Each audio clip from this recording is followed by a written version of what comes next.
हर बार जब लड़की अपना हाथ काटती तो उसके मुंह से चांदी के सिक्के निकलते। अगर उसे कोई गंभीर चोट लगती तो वह सोना भी उगल सकती थी। उसने इस क्षमता का उपयोग एक बुजुर्ग की मदद करने के लिए किया, परंतु अप्रत्याशित रूप से बुजुर्ग ने पीछे मुड़कर दूसरों को इसके बारे में बता दिया, जिसके कारण लड़की का गांव वालों ने शोषण किया। वह न केवल दूसरों के लिए पैसे बनाने का साधन बन गई, बल्कि तहखाने में पीट पीट कर मार भी दी गई। अपने जीवन के अंतिम क्षण में उसने कसम खाई कि अगर उसे अगला जन्म मिला तो वह कभी किसी की मदद नहीं करेगी और इन लोगों को भी इसकी सजा चुकानी पड़ेगी। जैसे ही उसने अपनी आंखें बंद की, उसकी इच्छा पूरी होती प्रतीत हुई। वह वास्तव में उसी दिन लौट आई जब उसे पैसे उगलने की शक्ति मिली थी। सामने खड़ी दादी को देखकर वह फूट फूट कर रो पड़ी, केवल इसलिए कि पिछली जिंदगी में जब उसे तहखाने में बंद कर दिया गया था तब दादी उसकी तलाश में चट्टान से गिरकर मर गई थी। क्योंकि उसे दूसरी जिंदगी का मौका मिला था, इसलिए उसने तय किया कि इस बार वह दादी की रक्षा करेगी। उसे इस हालत में देखकर दादी जल्दी से उसे दिलासा देने लगी और बोली कि वह घर जाकर उसके लिए स्वादिष्ट भोजन बनाएंगी।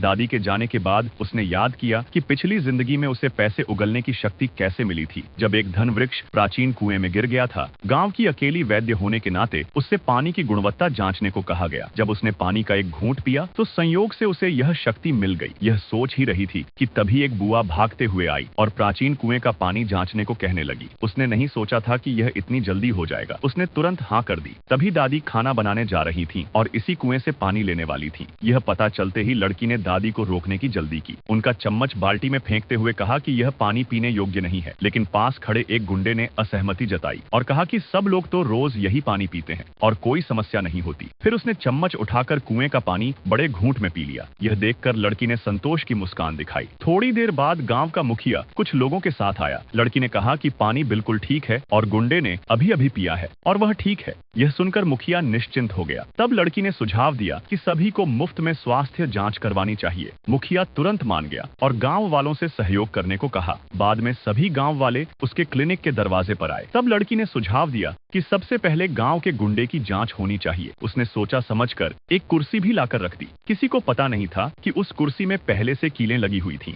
जैसे ही गांव का गुंडा बैठा, वह तुरंत उछल पड़ा और सचमुच उसके मुंह से चांदी के सिक्के निकल पड़े। इस समय गांव का गुंडा घबराकर तुरंत खड़ा हुआ और जल्दी से समझाने लगा कि उसने बहुत शराब पी रखी है और इधर उधर की चीजें खाली हैं। इस बहाने से वह किसी तरह बच निकला। यह कहकर वह जाने ही वाला था, लेकिन लड़की उसे जाने नहीं देना चाहती थी। उसने कहा कि कोई आदमी पैसे कैसे उगल सकता है। पास खड़ी एक बुआ ने कुछ देर सोचा और कहा कि जब भी गांव का गुंडा दर्द महसूस करता है तभी उसके मुंह से चांदी के सिक्के निकल आते हैं। पल भर में सभी लोग यह आजमाने के लिए उत्सुक हो गए, लेकिन तभी लड़की ने कहा कि पहले वह उसके घाव पर दवा लगाएगी, फिर बाकी चीजें करेंगी। यह सुनकर सबने सहयोग किया और गांव के गुंडे को फिर से मेज पर दबा दिया। तब लड़की ने औषधीय पाउडर की बोतल निकाली